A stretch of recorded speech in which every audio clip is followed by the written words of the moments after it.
Some pensioners in the UK are not being refused help. They are never even asking for it. And that is the quiet part nobody likes to talk about.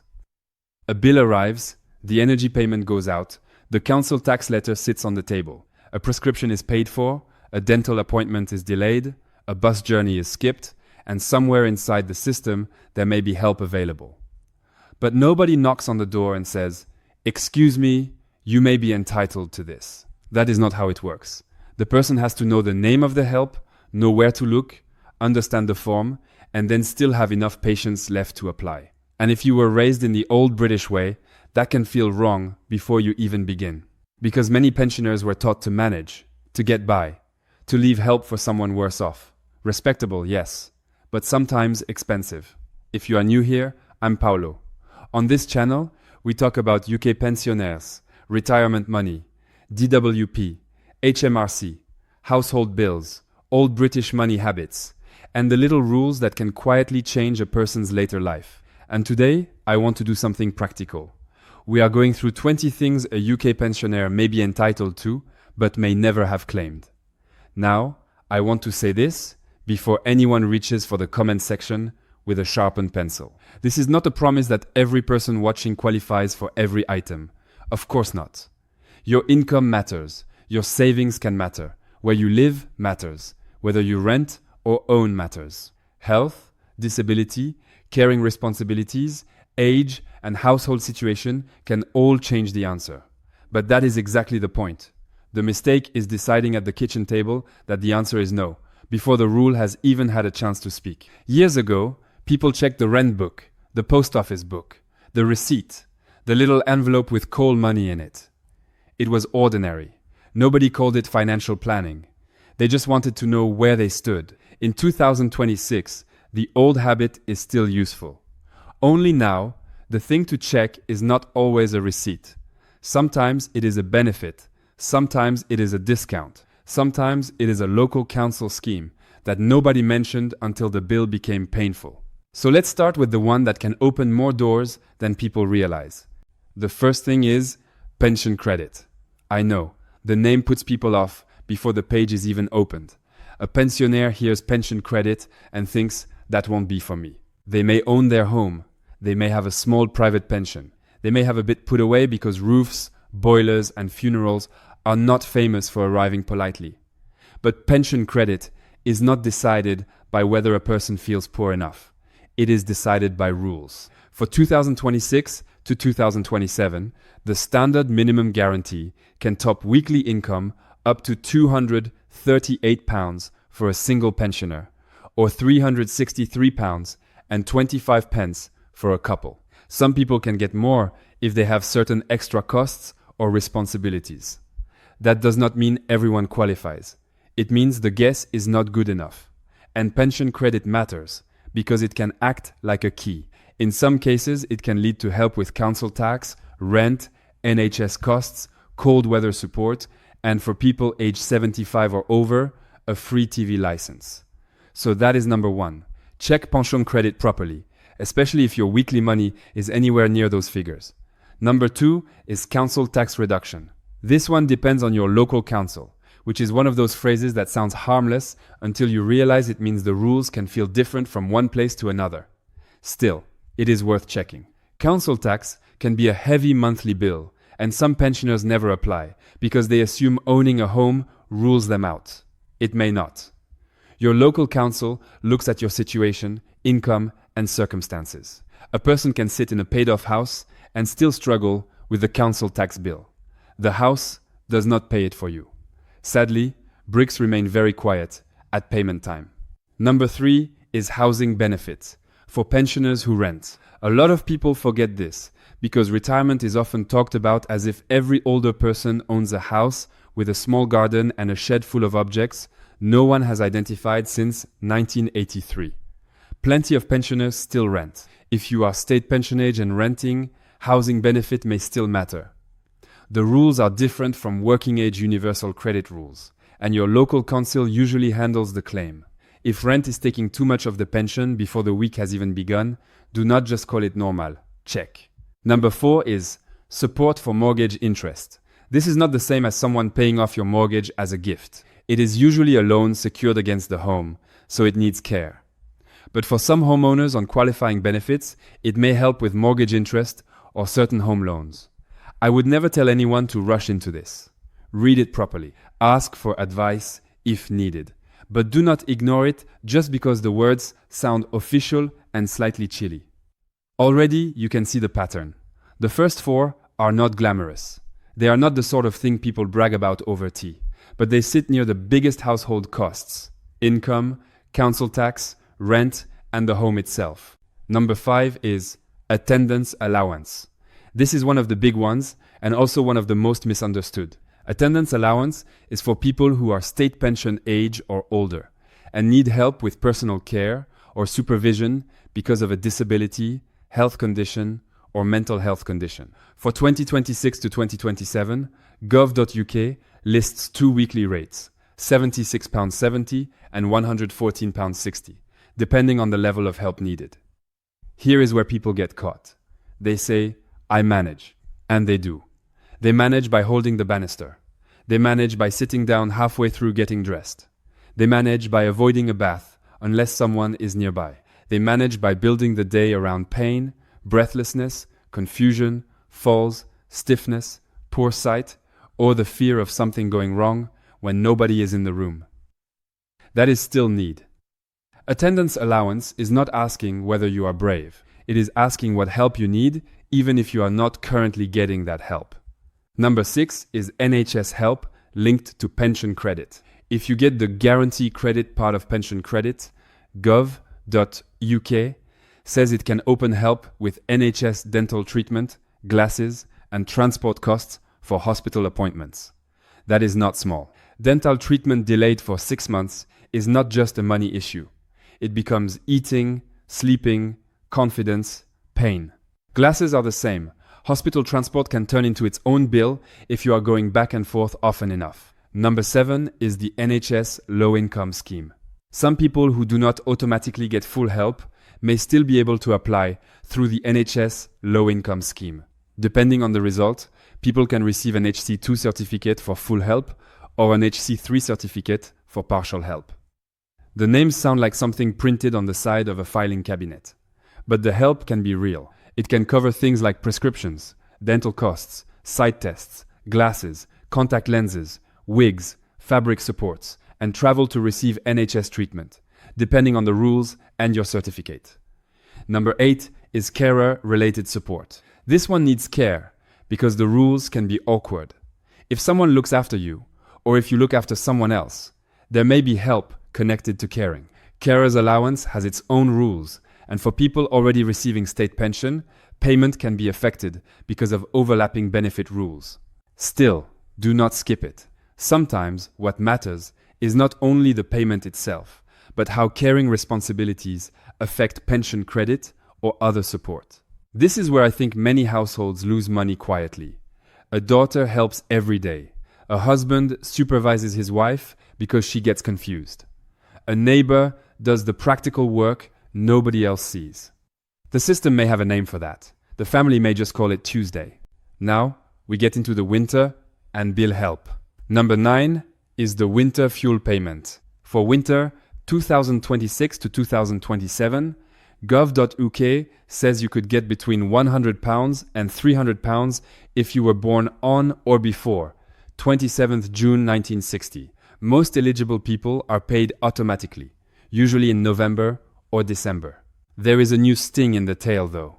If your total income is over £35,000, HMRC will take the winter fuel payment back, either through the tax code or self-assessment. So this is not just, will I get it? It is also, will HMRC recover it later? I do not love rules that arrive with a second rule hiding behind them, but there we are. Number 10 is the warm home discount. For winter 2026 to 2027, the scheme is due to reopen in October 2026, and it is a one-off £150 discount on the electricity bill for eligible households. The money is not paid into your hand, it goes onto the bill. Many people get it automatically if they qualify. In Scotland, some people may need to apply through their supplier. That little difference matters. Number 11 is cold weather payment, or the Scottish winter heating support. In England, Wales and Northern Ireland, cold weather payments can apply when the temperature drops to 0 degrees Celsius or below for 7 days in a row if you receive certain benefits. In Scotland, winter fuel payment does not work in the same way as the rest of the UK. Pension age winter heating payment may apply instead. That is why location matters. Same age, same weather, different rules. Very British. Somehow, the rain manages to be national, but the support is regional. Number 12 is the Priority Services Register. This is not a cash payment, and that is why people ignore it. Energy suppliers and network operators have priority services registers for people who may need extra help because of age, disability, health conditions, communication needs, or vulnerability. It can mean advance notice of planned power cuts, help reading meters, password schemes for callers, bills in accessible formats, and extra support during an outage. For an older person living alone, that is not a minor comfort. Number 13 is help with water bills. Water companies have support schemes, social tariffs, and other help for customers struggling to pay. The exact help depends on the company and where you live. This is one of those areas where the answer is boring but useful. Contact the water company and ask what support exists for pensioners or low-income households. Nobody enjoys ringing a utility company. I understand that deeply, but a quiet bill is still a bill. Number 14 is broadband and phone social tariffs. Ofcom says social tariffs are cheaper broadband and phone packages for people claiming certain benefits, including pension credit and universal credit. Some providers call them essential or basic broadband. Ofcom also says some packages start from around £12.50 a month. And if your provider offers a social tariff and you are eligible, you should be able to switch to it without paying a penalty, even if you are in contract. That is a sentence worth checking.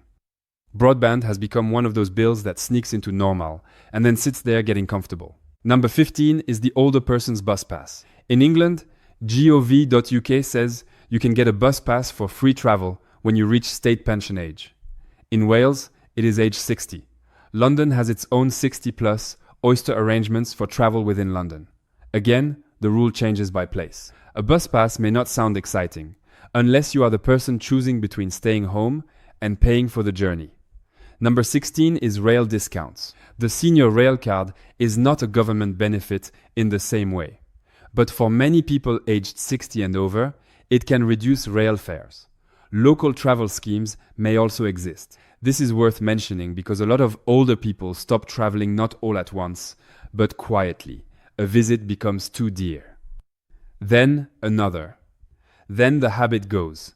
If a discount keeps someone connected to family or appointments, it matters. Number 17 is the blue badge.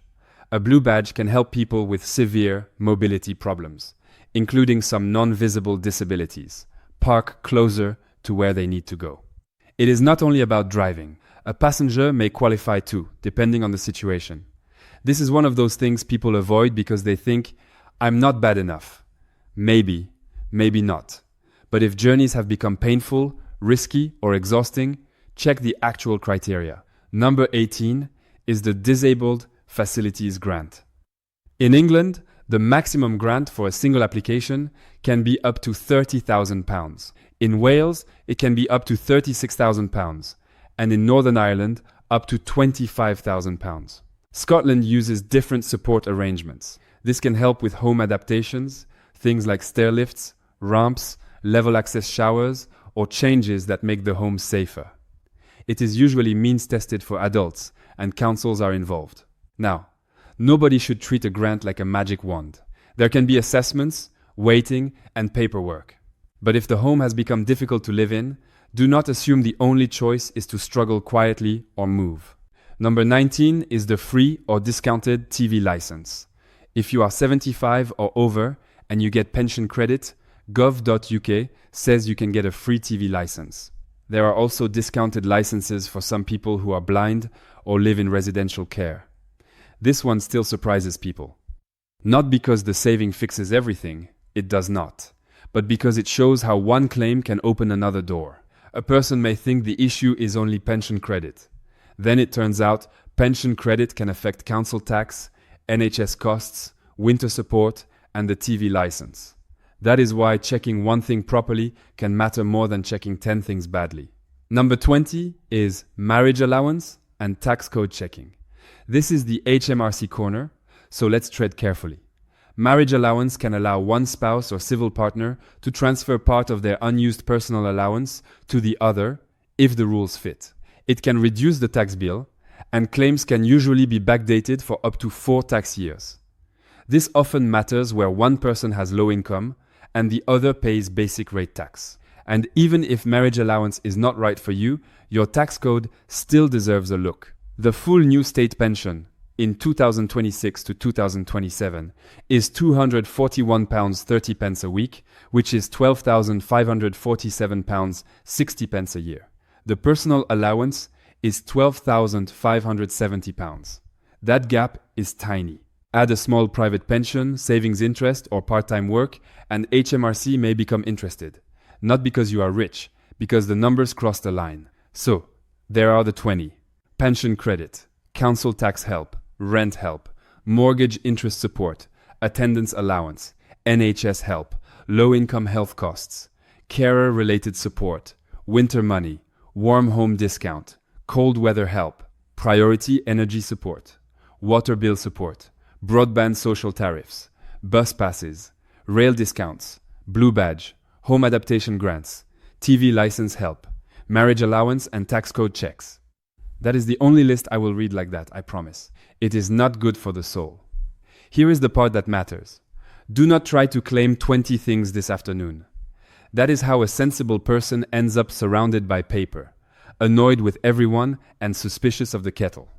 Start with 3, pension credit, because it can unlock other help. Attendance allowance, if health or daily living has become harder. Council tax reduction, because that bill lands whether the pension feels ready or not. After that, pick the one that hurts most in your own house. Energy, water, broadband, transport, dental costs, home adaptations, one at a time. The old British habit was never really about being perfect with money. It was about looking before walking away. If this video helped, consider subscribing. Before you go, tell me in the comments which of these 20 you already knew about and which one you had never heard explained properly. Also tell me where in the UK you are watching from. England, Scotland, Wales, Northern Ireland, London, Yorkshire, Glasgow, Cardiff, Belfast, a village, a coast town, an old mining area, anywhere. Your comments help shape the next videos, because official rules tell us the framework. Real pensioners tell us where the framework rubs. Until next time, take care of yourself, open the letter, check the rule, and do not let a quiet assumption cost you money.